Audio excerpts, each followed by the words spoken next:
안녕하세요. 어긋난 구조사입니다. 네, 오늘도 그가의 성향을 벗어나지 못한 채 선글라스를 끼고 시작해 보도록 하겠습니다. 오늘은 건축공사 중에 대수선공사에 대해서 알아보려고 합니다. 신축공사, 증축공사와는 다르게 대수선공사가 무엇인지에 대해서 헷갈려 하시는 분들이 계십니다. 어떤 공사들이 대수선공사에 해당하는지, 그리고 대수선 허가 대상과 대수선 신고 대상의 차이는 무엇인지에 대해서 오늘 한번 이야기해 보도록 하겠습니다. 이 새끼한테 입만 벌리면 개소리야! 네, 우선 건축법에 의한 대수선 공사의 범위입니다. 첫 번째, 내력벽을 증설 또는 해체하거나 벽면적 30제곱미터 이상 수선 또는 변경하는 것. 두 번째, 기둥을 증설 또는 해체하거나 3개 이상 수선 또는 변경하는 것. 세 번째, 보를 증설 또는 해체하거나 3개 이상 수선 또는 변경하는 것. 네 번째, 지붕틀을 증설 또는 해체하거나 3개 이상 수선 또는 변경하는 것. 다섯 번째, 방화벽 또는 방화구역을 위한 바닥 또는 벽을 증설 또는 해체하거나 수선 또는 변경하는 것. 그리고 여섯 번째, 주계단, 피난계단 또는 특별 피난계단을 증설 또는 해체하거나 수선 또는 변경하는 것. 일곱 번째, 다가구 주택의 가구 간 경계벽 또는 다세대 주택 간의 세대 간 경계벽을 증설 또는 해체하거나 수선 또는 변경하는 것. 마지막 여덟 번째, 건축물의 외벽에 사용하는 마감 재료를 증설 또는 해체하거나 벽면적 30제곱미터 이상 수선 또는 변경하는 것이라고 되어 있습니다. 대수선 공사란 방금 살펴본 이 8가지에 해당되는 공사는 대수선 공사에 해당이 됩니다. 브라보. 만약에 여기 해당되지 않는 공사면 대수선이 아니라 뭐 소수선 정도로 보겠죠.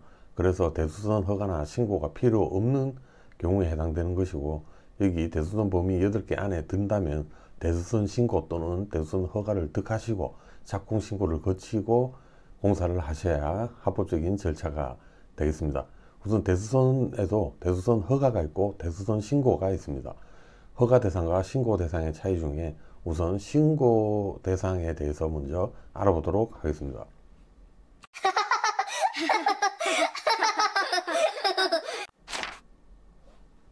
네, 건축법 제14조 제1항 대수선 신고 대상입니다. 첫 번째로 연면적이 200제곱미터 미만이고 3층 미만인 건축물의 대수선. 앞서 봤던 8개 항목 중에 대수선 공사에 포함이 되더라도 그 건축물이 연면적이 200제곱미터 미만이고 3층 미만인 건축물이었다면 이제 대수선 신고 대상으로 분류가 된다, 그렇게 보시면 되고요. 그 다음에 주요 구조부에 해체가 없는 등 건축법 시행령으로 정하는 대수선, 그러니까 조건이 붙죠. 주요 구조부에 해체가 없는 대통령령으로 정하는 대수선은 또 신고 대상입니다. 주요 구조부가 무엇이냐면 앞서 말씀을 한번 드렸었는데요. 벽둥, 바보, 지주, 내력벽, 기둥, 보, 바닥, 지붕, 틀, 주계단, 이게 주요 구조부가 되고, 주요 구조부를 건드리지 않는 대통령령으로 정하는 일부는 대수선 신고 대상이 된다, 그렇게 보시면 되겠습니다. 여기 건축법 시행령으로 정하는 대수선이 무엇인지는 여기 바로 옆에 건축법 시행령으로 나와 있는데 이제 바로 한번 살펴보도록 하겠습니다. 네, 주요 구조부에 해체가 없는 등 대통령령으로 정하는 대수선이란 다음 각호의 어느 하나에 해당하는 대수선을 말한다 라고 건축법 시행령에서 이야기하고 있고요. 첫 번째, 내력벽의 면적을 30제곱미터 이상 수선하는 것, 기둥을 3개 이상 수선하는 것, 보를 3개 이상 수선하는 것, 지붕틀을 3개 이상 수선하는 것. 다음, 방화벽 또는 방화구역을 위한 바닥 또는 벽을 수선하는 것, 주계단, 피난계단 또는 특별 피난계단을 수선하는 것.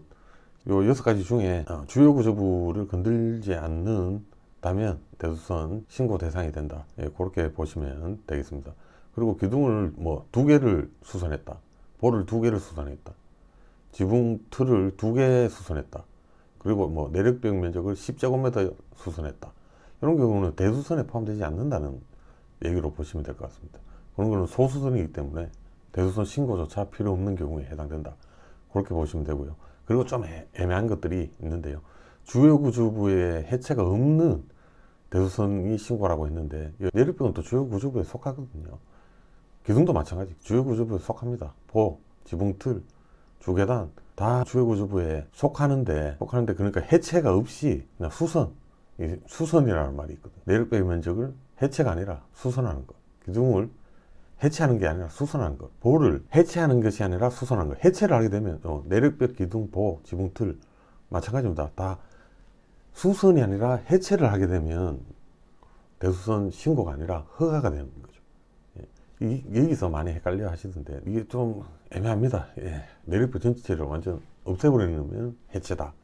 아니다. 조금이라도 건들면 일부분이 오픈되니까 그것 또한 해체로 보시는 분들도 있고, 아니다. 그거는 일부만 오픈되기 때문에 수선이다. 이렇게 보시는 분들도 있는데 이건 좀 명확하지 않은 것 같습니다.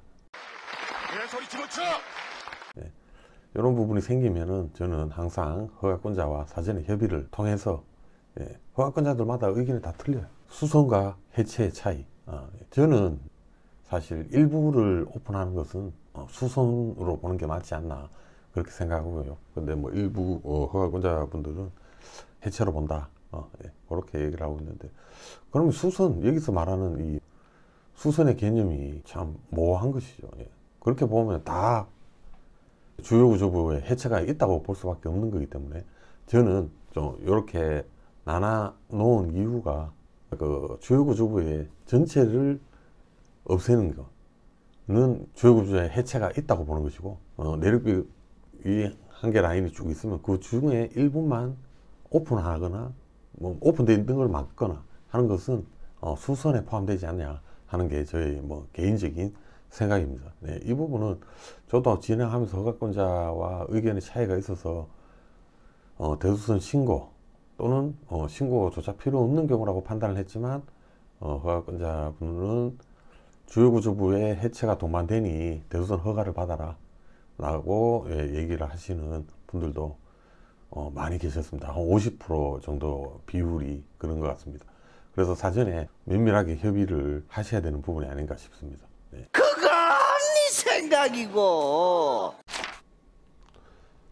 정리를 하자면 연면적 200제곱미터 이상이거나 3층 이상의 건축물에 대수선 허가 대상, 반대의 경우에는 신고 대상이고요.